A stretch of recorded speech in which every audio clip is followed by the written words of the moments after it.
नमस्कार साथियों, ठकुरेला एजुकेशन में आपका स्वागत है। मैं हूं आर के ठकुरेला और आज की इस क्लास में हम कंटिन्यू करेंगे क्षेत्रमिति को। जो हम पढ़ रहे हैं उसमें हमने दो चीजें पढ़ ली हैं। एक तो हमने पढ़ लिया है आयत और दूसरा हम वर्ग पढ़ चुके हैं। अब हम पढ़ते हैं समलंब चतुर्भुज और समांतर चतुर्भुज।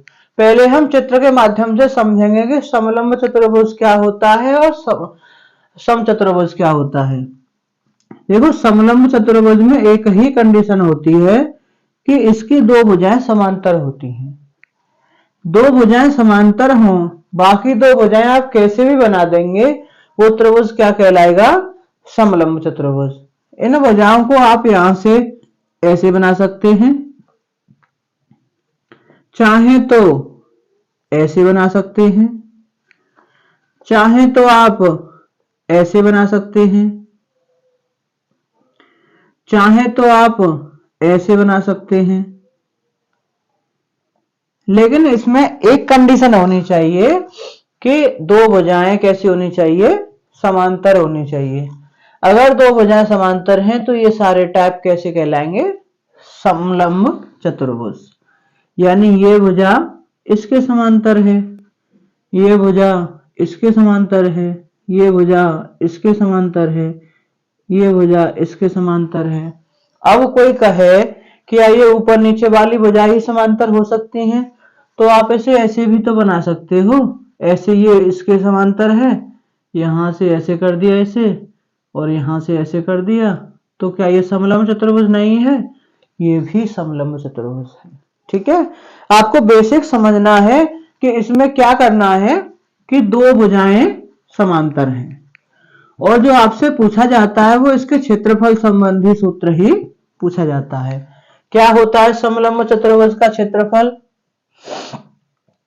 समलंब चतुर्भुज का क्षेत्रफल तो बड़ा सिंपल सा फॉर्मूला है, ये होता है 1/2 गुणा समांतर भुजाओं का योग। समांतर भुजाएं जैसे हम नाम दे दें ए बी सी डी, तो ए बी और सी डी जो होगी वो समांतर भुजाएं होंगी, और इनका योग तो 1/2 गुणा समांतर भुजाओं का योग और गुणा उनके बीच की दूरी, उनके बीच की दूरी। अब ये बीच की दूरी कहां से ली जाएगी? तो देखिए, बीच की दूरी जो होगी, दो समांतर रेखाओं के बीच की लंबवत दूरी जो निकालते हैं 90 अंश के कोण पर जो दूरी होगी वो क्या कहलाएगी? उनके बीच की दूरी। यानी यहाँ पे अगर ये डीएम है, एम मान लें से, तो ये सूत्र हो जाएगा आपका 1/2। समांतर भुजाएं ए बी और सी डी, तो इनका योग यानी A B plus C D, और उनके बीच की दूरी डीएम। इस तरीके से हम इसका आंसर निकाल सकते हैं। मोस्टली आपसे इस पे दो टाइप के क्वेश्चन पूछे जाते हैं। एक तो इसका क्षेत्रफल निकालिए सीधा सीधा, दूसरा कि इसका क्षेत्रफल दे रखा है तो इनके बीच की दूरी ज्ञात कीजिए। सूत्र यही प्रयोग करना है। ठीक है, दूसरी बात हम करते हैं समचतुर्भुज की, और फिर इसके बाद हम जानेंगे इसके जो क्वेश्चन हैं उन क्वेश्चनों को। तो हमने पढ़ा है भाई वर्ग। वर्ग क्या होता है कि उसकी चारों भुजाओं की लंबाई बराबर होती है, और एक और कंडीशन होती है इसमें कि इसके जो है चारों कोण जो होते हैं जहां पर भुजाएं काटती हैं वो कितने होते हैं? 90 अंश के। तो इसे हम क्या कहते हैं? वर्ग। अब अगर वर्ग में से ये कंडीशन हटा ली जाए कि इसके जो चारों कोण हैं वो 90 अंश के हैं, इस कंडीशन को हटाने के बाद जो बचेगा वो क्या कहलाएगा? समचतुर्भुज। तो समचतुर्भुज क्या है कि भुजा तो चारों बराबर हैं, लेकिन ये कंडीशन हट जाती है कि वो जो है 90 अंश के कोण पे काट रही है।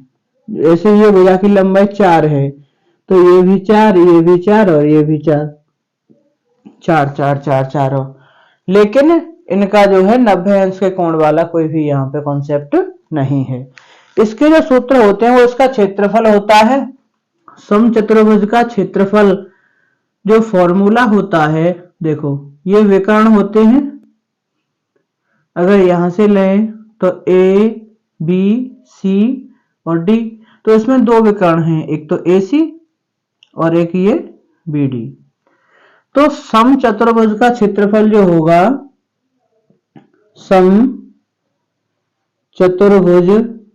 का क्षेत्रफल ये होता है 1/2 गुणा AC गुणा BD। ये इसके विकर्ण है, या हम इसे ऐसे लिख सकते हैं 1/2 गुणा विकर्णों का गुणनफल, विकर्णों का गुणनफल। ये हो जाता है समचतुर्भुज का। समलंब चतुर्भुज का आपने अभी पढ़ ही लिया है, ठीक है। अब ये दोनों जो हैं, समलंब चतुर्भुज और समचतुर्भुज, इन पे जो क्वेश्चन बन सकते हैं एग्जाम में, जो आ सकते हैं, उनके बारे में यहाँ पे हम बात करते हैं एक एक करके। पहला क्वेश्चन है कि भुजा 13 सेंटीमीटर और एक विकर्ण 24 सेंटीमीटर है, उस समचतुर्भुज का हमें क्षेत्रफल ज्ञात करना है। तो इस क्वेश्चन को समझने के लिए हमें चित्र का सहारा लेना पड़ेगा। देखो समचतुर्भुज कह रहा है, तो समचतुर्भुज मतलब ऐसा चतुर्भुज जिसकी चारों भुजाएं समान है। इसमें विकर्ण की भी बात हुई है, तो हम इसके विकर्ण बना लेते हैं, ठीक है, और इसे नाम दे लेते हैं ए बी सी और डी। ये किसी पॉइंट पर काट रहे हैं, उसे हम बता देते हैं ओ। तो ये बता रहा है कि इसकी भुजा 13 सेंटीमीटर है, तो चारों भुजाएं 13 हैं, तो कोई सी मान सकते हैं। मान लीजिए ये मान लिया, ये भी 13, ये भी 13, ये भी और ये भी। अब इसका एक विकर्ण 24 सेंटीमीटर है, तो मैंने मान लिया कि इसका ये वाला जो विकर्ण है ये 24 है। यहाँ पे क्या होता है कि समचतुर्भुज में जो विकर्ण होते हैं वो एक दूसरे को 90 अंश के कोण पे काटते हैं, तो ये कोण बनता है 90 अंश। और दूसरी कंडीशन ये होती है कि समचतुर्भुज के विकर्ण एक दूसरे को समद्विभाजित करते हैं, यानी बराबर बराबर बांटते हैं। जैसे ये है, ये 24 है, तो ये 12 हो जाएगा और ये 12 हो जाएगा, क्योंकि ये समद्विभाजित कर रहे हैं, ये विभाजन बिंदु है। तो 24 सेंटीमीटर है, तो ये हो गया 12 और ये भी हो गया 12। अब यहां पे हम देखें कि AOB ये एक त्रिभुज बन रहा है, और ये कैसा त्रिभुज बन रहा है ध्यान देंगे, ये 90 अंश का कोण है। तो त्रिभुज AOB में हमें क्या निकालना है, OB। अब OB क्यों निकालना है, क्योंकि हमें निकालना है समचतुर्भुज का क्षेत्रफल, और वो क्या होता है 1/2 गुणा विकर्णों का गुणनफल, यानी AC इंटू BD। AC तो हमें पता है और BD नहीं पता है, तो BD को पता करने के लिए हमें OB पता चल जाएगा, तो इसका 2 गुना करके हम BD का मान ज्ञात कर सकते हैं। तो यहां से जब हम समकोण त्रिभुज में लगाएंगे तो क्या हो जाएगा, ये हो जाएगा OB स्क्वायर बराबर AB square minus OA square, यानी लंब का वर्ग बराबर कर्ण का वर्ग माइनस आधार का वर्ग। तो AB का मान कितना है यहाँ पे 13, तो 13 का स्क्वायर, ये कितना है 12, तो 12 का स्क्वायर, 13 का स्क्वायर हो गया 169 और 12 का 144, कितना बचा ये 25, और OB स्क्वायर बराबर 25, तो OB बराबर कितना आ गया ये 5, तो ये भुजा आ गई हमारी 5, तो ये भी 5। तो यहां से अब हम क्या ज्ञात कर सकते हैं कि AB तो हमें दे रखा है 24 और BD 5 और 5 10 हो गया, तो BD आ गया यहां से 10। तो अब हम इसका क्षेत्रफल ज्ञात कर सकते हैं। तो क्या आ जाएगा क्षेत्रफल इसका 1/2 और सॉरी ए बी नहीं ए सी, ए बी तो 13 दे रखा है, तो ए सी का मान 24 और बी डी का मान 10, 2 से कट गई 12 बार और 12 धाम का 120, तो 120 सेंटीमीटर स्क्वायर क्षेत्रफल हो जाएगा इस समचतुर्भुज का।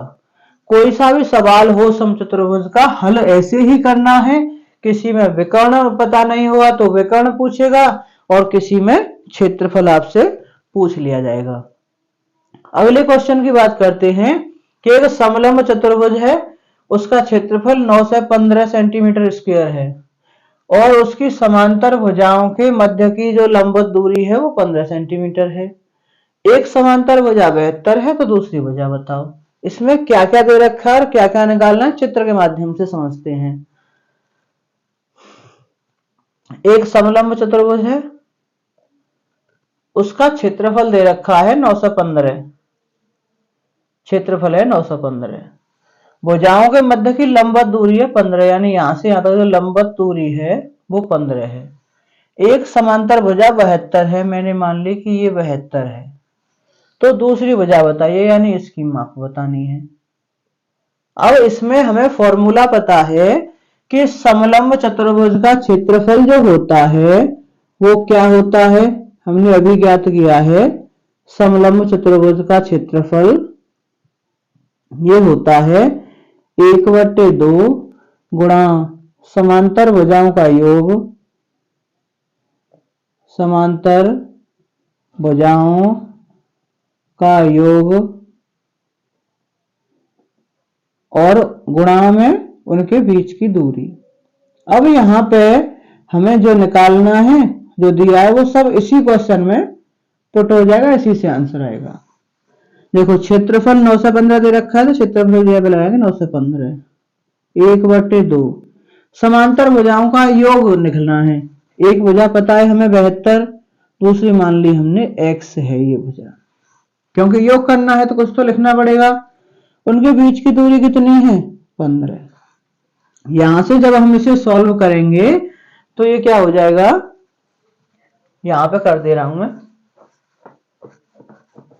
देखो जब हम इस 1/2 और 15 गुणा करेंगे तो 15/2 हो गया, और 15/2 को पक्षांतर करेंगे इधर तो क्या हो जाएगा 2/15। तो 9 से 15 तो है ही, 15/2 को इधर ले गए तो ये हो जाएगा 2/15, और इधर क्या बचा 72 प्लस x। अब 15 का भाग लगाया इसमें, 15 छक्के 90, 15 एकम 15, 61 बार गया, 61 दूनी 122, 122 बराबर 72 प्लस x।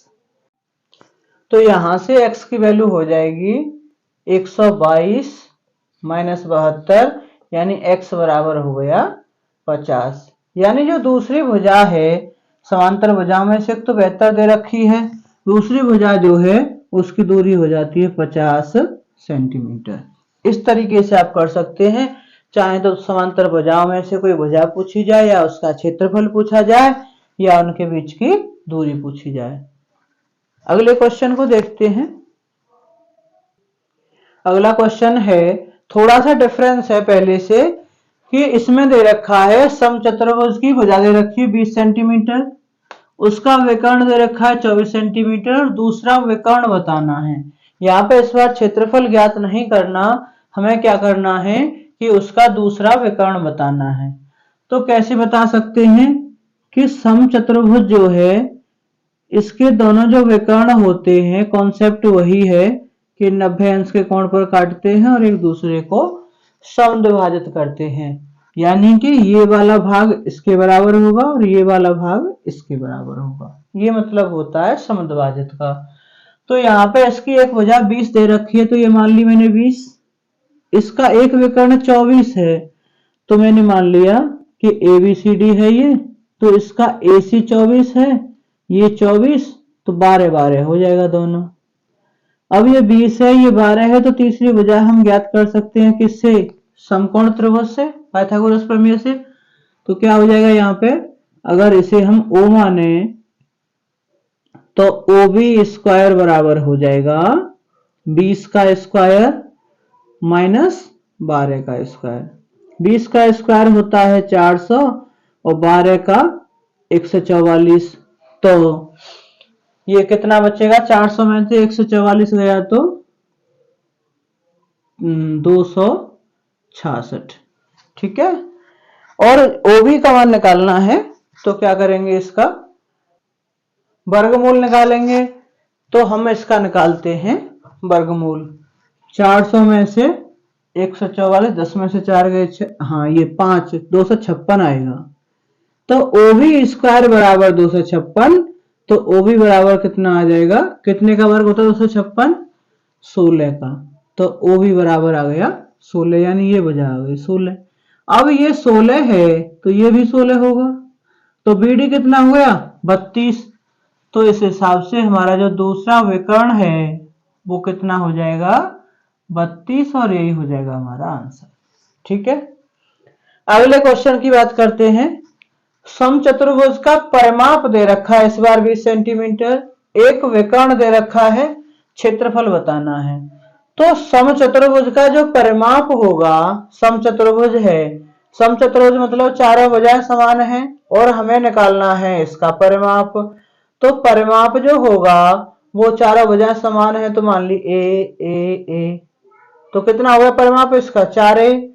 चारों भुजाएं समान है तो परिमाप 4a। तो जब हमें भुजा निकालनी होगी एक, तो भुजा बराबर क्या लिखेंगे हम, कि परिमाप बटे 4, क्योंकि परिमाप चौथा हिस्सा ही तो होती है एक भुजा। अब इसका परिमाप है 20, तो भुजा कितनी हो गई है, 5 सेंटीमीटर। ठीक है। इसका विकर्ण दे रखा है 8। अब वही कंडीशन बनती है ऊपर वाली, कि इसका जो विकर्ण है ये 8 है। इसका मतलब है कि ये 4 और ये 4 और ये 5 दे रखा है। हमें अगर यहाँ O मान लें, ये 90 अंश का कोण बन रहा है, तो ये O भी बराबर निकालेंगे। तो कैसे निकालेंगे, 5 का स्क्वायर माइनस 4 का स्क्वायर। और ये क्यों कर रहे हैं हम, क्योंकि हमें निकालना है क्षेत्रफल।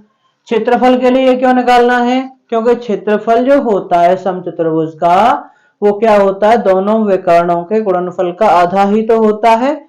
तो वही काम करना है। ओ बी स्क्वायर बराबर हो जाएगा 5 का स्क्वायर 25 माइनस 4 का स्क्वायर 16, तो ये हो गया 9, यानी ओ बी बराबर आ गया 3।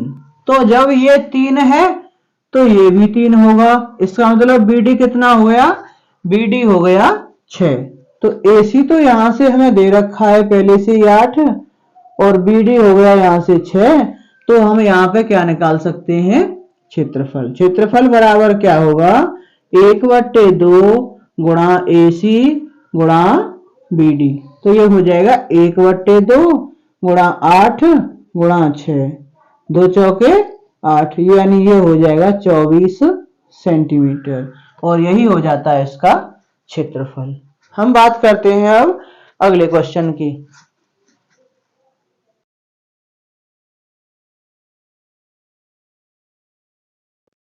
क्वेश्चन है, यहाँ पे थोड़ा सा डिफरेंस है।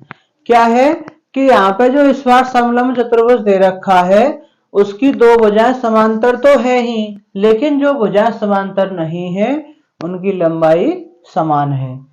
इसमें दे रखा है कि एक समलंब चतुर्भुज की दो बराबर भुजाएं 20 सेंटीमीटर 20 सेंटीमीटर है और दो समांतर भुजाएं 24 और 36 सेंटीमीटर है। हमें क्या बताना है, उसका क्षेत्रफल।